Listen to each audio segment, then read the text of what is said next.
In the world of politics, power isn't just expressed through speeches and policies. Sometimes, the cut of a jacket or the choice of a color can speak volumes, sending a clear message about one's political position. This is MindGap. In this video, I'll be breaking down the dress styles of 9 politicians, decoding the visual symbols and political meanings hidden within fabrics and colors. If you're new here, don't forget to subscribe to my channel. Let's begin with the 3 dominant colors in the political spectrum: black, red, and blue. Black stands for authority, discipline, and order. From high-level meetings to state funerals, from judges' robes to leaders' overcoats, black signals a presence that cannot be challenged. Red is pure energy. It can represent revolution, passion, and sacrifice. It also means nationalism and even anger. Politicians who want to stir emotions or provoke opponents often gravitate toward red.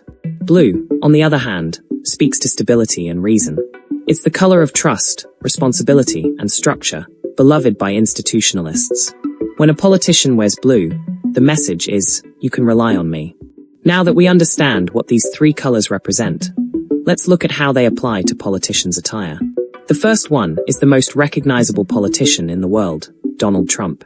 Before entering politics, especially during his real estate mogul days in the 80s and 90s, Trump dressed like a New York socialite. Gold watches, tweed coats, shiny leather shoes, and even the occasional velvet bow tie. Everything screamed, "I'm rich, and I don't care if you know it." His style back then was flashy and flamboyant, with bold color choices. Off-white, burgundy, dark brown, frequently found in his shirts and suits. He liked exaggerated shoulders and glossy fabrics, dressing to stand out at every party. But starting in the early 2000s, Trump began shedding the colorful combinations. He settled into a uniform of oversized dark suits, and, most notably, the red ties. He even appeared in 2 movie cameos wearing this exact combo. Since launching his presidential campaign in 2015, Trump's look has barely changed. Deep navy or black suits, crisp white shirts, and a long red tie. This outfit became his political armor. And the red tie, long enough to fall past the belt, not only represents the Republican Party, but also projects energy and power. Its length makes it stand out on camera, drawing voters' attention and creating a subconscious bond with working-class supporters. Occasionally, Trump swaps in a blue tie, usually when speaking to moderates or in international settings. That's no accident. It's meant to soften his hardline image and appeal to a broader audience. At rallies, sometimes he wears his red MAGA hat, with a slightly non-standard width that makes his head look larger on screen, emphasizing both his slogan and his authority. Now let's move our eyes on Vice President Vance. Like Trump, he often wears the classic MAGA look at important events: dark oversized suits, white shirts, and red ties, staying true to the visual language of the movement. Vance also sports a thick beard, helping him appear tough and grounded to voters from America's industrial heartland. In Congress and media interviews, Vance favors slimmer, well-tailored suits to project a more refined, rational conservative image, carefully distancing himself from Trump's bombastic aesthetic. When appearing alongside Trump, Vance is careful not to outshine the president. He chooses slightly more colorful ties that still respect Trump's visual dominance, making clear that Trump is the leader, while he is the future of MAGA. Notably, Vance opts for narrower ties, leaning toward a modern lawyer's cut, further balancing grassroots appeal with elite credentials. Even his socks are part of the message. He likes to wear cropped trousers to intentionally reveal patterned dress socks, often with symbolic designs. During a White House meeting with the Irish Prime Minister, Vance wore shamrock-patterned socks that caught Trump's eye. Trump complimented the socks directly. The shamrock not only reflects Irish Christian heritage, but also fits MAGA's narrative of defending Western civilization. Through this detail, Vance signals that he's more than a blue-collar representative. He's also a conservative with cultural depth. Next one is Ukrainian President Volodymyr Zelensky, the man who had a heated argument in the Oval Office with Donald Trump and Vance. Before the outbreak of the Russia-Ukraine war, Zelensky's style clearly reflected his transformation from a comedian to a national leader. He often wore monochrome turtlenecks with jeans, toning down the traditional image of a suit-and-tie politician and emphasizing his identity as a civilian elite. Former President Poroshenko was frequently criticized as a suit-wearing thug, and Zelensky's clothing choices were a conscious response to public aversion toward oligarch-style suits. Even when wearing suits, Zelensky preferred slim-cut ones paired with open-collar shirts. He never donned the wide-shouldered, double-breasted strongman suits, favored by many Eastern European politicians. Instead, he projected an image of being relaxed but still professional. During certain official events or national holidays, Zelensky would wear modern-cut traditional Ukrainian embroidered shirts. This allowed him to express patriotism, while avoiding excessive folklorization. Since Russia invaded Ukraine, Zelensky abandoned suits entirely, opting instead for olive green t-shirts, tactical jackets, khaki pants, and combat boots year-round. Occasionally even wearing combat shirts emblazoned with the Ukrainian military insignia. This was a deliberate visual rebranding, from civilian president to wartime leader. His wardrobe is meant to remind Ukrainians that the country is at war, and that unity and national defense are paramount. He also deliberately keeps a beard and dark under-eye circles, portraying himself as a sleepless commander, in solidarity with the troops. Wearing olive green t-shirts in appearances at the US Congress, the European Parliament, and the United Nations makes him visually stand out. This is a carefully engineered contrast to underscore: your countries are peaceful and stable, while mine is under siege. However, this outfit has also drawn criticism for being too performative than substantive. Some argue that appearing in such casual attire at formal diplomatic events is a breach of etiquette. In fact, before the meeting at the Oval Office, American officials requested that Zelensky wear formal attire to meet Trump, but Zelensky refused. That's why Trump and Vance mocked Zelensky, saying he was ungrateful and didn't even say thank you. While Zelensky's outfit may seem overly theatrical, from a political communication perspective, it is an extremely effective visual strategy.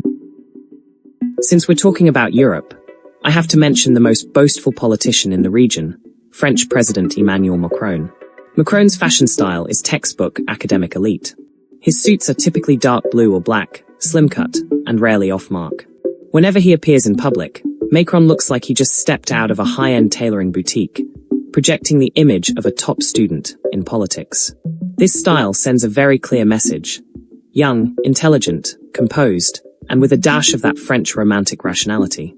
What's especially interesting is Macron's attitude towards suits. In formal diplomatic settings, he wears a full suit and tie, with a crisp white shirt, to underscore presidential authority. But during domestic crises, street protests, or when engaging with young people, he often takes off the suit jacket and just wears a white shirt, intentionally creating a more relatable atmosphere. You might recall the incident in 2021 when Macron was slapped by a man during a visit to southeastern France. At the time, he was wearing his signature white shirt and dark tie, a classic Macron combination. Ironically, the slap proved just how effective his wardrobe was at closing the gap with the public. Wearing just a white shirt also shows off Macron's fit physique, subtly communicating his good body shape. Trump, by contrast, never does this kind of thing. His body shape often invites ridicule, so he always appears in a suit or overcoat to conceal his figure. Now let's talk about the female leaders of Europe. Angela Merkel served as Germany's chancellor for over 16 years. Her style can be summed up as functional, minimalist, and low-key. In rule-oriented Germany, Merkel never used feminine image as political capital. Her wardrobe consciously avoided gender-coded signals. No skirts, no high heels, only structured blazer jackets, consistently reinforcing the idea that she was a true leader. Merkel never wore anything flashy, but she did cover almost the entire basic color palette: turquoise, burgundy, navy, gray, lilac, ivory, and so on. In international settings, she often wore grey-blue jackets to convey calmness and professionalism. Sometimes she opted for burgundy or purple to signal strength and authority, with a hint of warmth. Domestically, she preferred lighter tones like ivory or pale pink to appear more approachable and humble. In an era where politicians constantly construct their public image and personal narratives, Merkel built an unshakable, trustworthy persona in the minds of German voters, using dozens of virtually identical suits with only color differences. In contrast, Italy's current Prime Minister Giorgia Meloni retains more visible feminine characteristics in her wearing style. As the leader of a right-wing party, she emphasizes traditional values, family, and national culture. So she must strike a delicate balance between traditional femininity and modern leadership. Meloni often wears well-tailored suits, which show a firm and professional image. Her outfits never make her look like a model or celebrity, but they do highlight her presence as a woman. When it comes to color, Meloni rarely wears black, as black symbolizes absolute authority, which doesn't align with her firm yet approachable conservative image. Instead, white and light beige appear frequently in her wardrobe. These colors often chosen by Catholic conservative women to convey purity, integrity, and unwavering belief, representing both religious and moral values. In short, Meloni's fashion projects the confident elegance of a modern woman, while also conveying the toughness expected of a national leader. Speaking of toughness, we can't skip Vladimir Putin and his Cold War-style strongman attire. His dressing style is calm, oppressive, and free of any excess, always sending one clear message. I'm not here to please you, I'm here to dominate you. Putin's formal wear revolves around dark colors, black, navy, charcoal gray, with no patterns or embellishments. His ties are also typically conservative shades of red, deep blue, or dark burgundy, a signal of unshakable authority. You'll never see Putin in warm beige tones or any approachable patterns or prints. As a political strongman, he's not here to connect with the people. He's here to tame the world. Even in so-called casual occasions, Putin never truly dresses casually. You might see him in olive green jackets, windproof leather coats, hiking boots. These combinations clearly tell the public, even when he's relaxing, he's ready for battle. And of course, there's the famous photo of him shirtless on horseback, a visual relic from the era of personality cults. It's Putin showcasing the fusion of masculine strength, primal authority, and national symbolism. Even after the outbreak of the Russia-Ukraine war, Putin always appears in a suit and tie, ever the strongman image. This stands in sharp contrast to Zelensky. And through this, Putin conveys a distinct message. To Ukraine, this war is existential. To Russia, it is not. Not long ago, Putin visited the front lines in Kursk, wearing a military-style jacket. It's a victor's posture following a phase of battlefield success. Whether for domestic or international audiences, the political signal was unmistakably strong. Let's look at his face. You know, Putin is in his 70s, yet his skin appears remarkably smooth, with hardly any wrinkles. Some cosmetic surgeons believe the smoothness of his forehead and the occasional stiffness in his expressions are consistent with the effects of Botox or hyaluronic acid injections. Regardless of whether he's had cosmetic procedures, it's clear he puts significant effort into skincare, part of signaling to the nation that he is physically robust and in top form. Now let's turn our attention to China and examine the style of President Xi Jinping.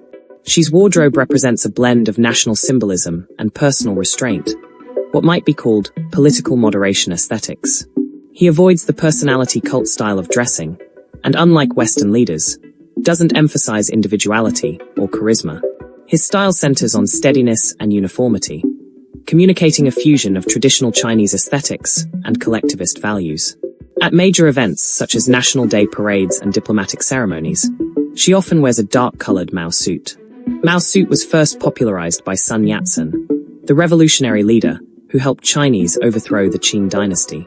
Later it became internationally recognized due to Chairman Mao Zedong, who wore it as his signature look, hence the name Mao suit. It emphasized uniformity and national unity during the Maoist era. Over time, it became the ceremonial uniform of Chinese political leadership, deeply symbolic of national history and legitimacy. It's the people's leader, outfit worn by every generation of Chinese leadership. And she wears Mao suits during important national celebrations.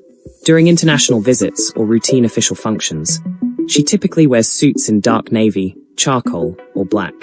These muted tones emphasize political authority, stability, and predictability. As for ties, she sticks to minimalist red or blue.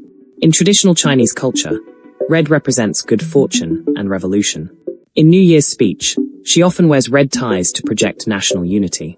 Blue ties appear more frequently on international occasions, symbolizing a diplomatic posture of rational dialogue. You'll hardly ever see Chinese leaders wearing flashy patterns or unusual tie colors. This reflects a long-standing consensus in China's political attire. National leaders are not to be personalized or fashion-forward. They must embody the state itself. This is also emblematic of the Chinese Communist Party's aesthetic. To maintain one-party rule, leaders lean toward uniformity, discipline, and stability. If she still operates as a centralized figure under collective leadership, then the North Korean leader Kim Jong-un is without question an outright autocrat. Kim's appearance is deliberately crafted to emphasize inherited leadership and dynastic rule. Everything about him, his hairstyle, eyebrows, posture, mirrors his grandfather Kim Il-sung's younger days. His wardrobe is totemic replication, underscoring his legitimate bloodline and status as North Korea's one and only divine ruler. In every public appearance, he wears a black or dark grey Mao suit, a direct visual continuation of the Kim dynasty. The oppressive aura of black symbolizes the ultimate expression of power. Even in diplomatic settings, Kim's outfit rarely changes, crafting an image of eternal authority. At domestic military events, he may wear a uniform or black leather trench coat. These outfits aren't practical, they're theatrical. The leather coat evokes strongman politics. The military uniform showcases his total control over the armed forces.